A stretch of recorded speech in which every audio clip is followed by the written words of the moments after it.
Well, hello, this is my 2008 Mercedes E220 W211. The problem I've got is the heater is just blowing cold air all of the time. All the research suggests that that's the culprit down there, which is the heater control valve. But as this is a UK car, it's on the right hand side, it's right underneath, yep, the master cylinder and the brake fluid reservoir. So, before I started digging it about to see how to get it out, I thought I'll just give it a little tap just to see if I can free it up. And you never guess what? That worked. What I'll do though, I'll show you on the spare one that I've got that I was going to swap it with, where I hit it and what I used. So this is the replacement valve I was going to put in.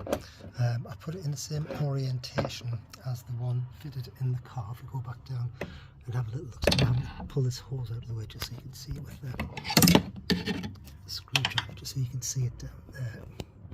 Yep, there it is, just right down there, in there, and in there. To free it up, what I did was I used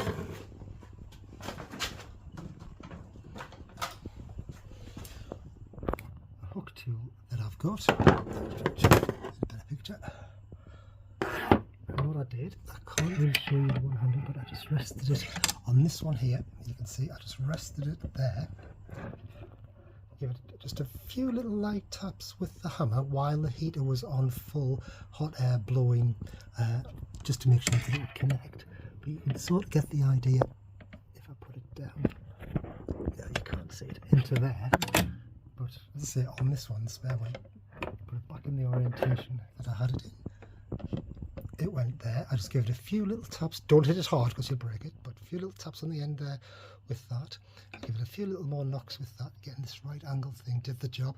And hey, magic, that's got it working again.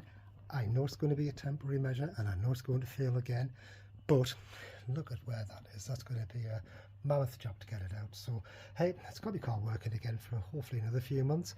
Let's see.